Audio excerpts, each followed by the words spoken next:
আছিলে এই কমেন্টটো কি আছিলে আপুনি যে হাঁহিলে 2023-ৰ কথা মোৰ এতিয়া মনতে নাই এতিয়া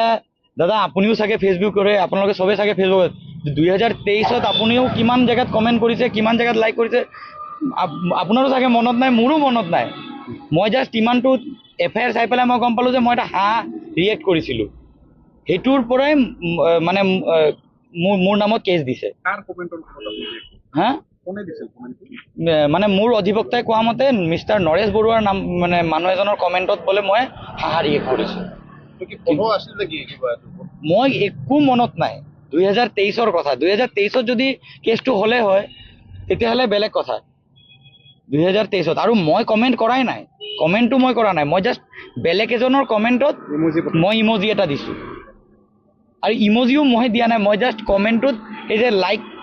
অপশ্যনত যে এটা আপোনাৰ আজিকালি যে ওলাই যে হাঁহা ৰিয়েক্ট সেইটোৱে কৰিছোঁ মই তাৰমানে হাঁহাৰ কাৰণে আপুনি মই হাঁহাৰ কাৰণে আজি মই কোৰ্টত দৌৰিব লগা হ'ল মই আজি হাঁহিছোঁ কাৰণে মই আজি ইমানখিনি হেৰেছমেণ্ট পালোঁ তাকো এজন নৰ্মেল মানুহৰ পৰা নহয় এজন ডিচিৰ পৰা who is a IAS officer মানে ইমান ডাঙৰ মানুহৰ পৰা হাঁহায়ে অপৰাধ হ'ল মোৰ হাঁহাটোৱে আজি ডেটত মোৰ কাৰণে এটা অপৰাধ হ'ল আৰু মই আজি হাঁহাৰ কাৰণে আজি মই ইমানখিনি এটা ইমান কষ্ট পালোঁ ইমান হেৰেছমেণ্ট পালোঁ আজি মোৰ মা ঘৰত অকলে মোৰ দেউতা ঢুকুৱা আজি 5 বছৰ হৈ গ'ল মোৰ মাৰ গা বেয়া থাকে আজি আপুনি বেল পালে আজি মই বেল পালোঁ আজি মোক সন্মানীয় কোকৰাঝাৰ CJM কোৰ্টে মোক আজি বেল প্ৰদান কৰিলে আপোনাৰ নামটো মোৰ নাম অমিত চক্ৰৱৰ্তী মই ঢেকিয়াজুলিৰ বাসিন্দা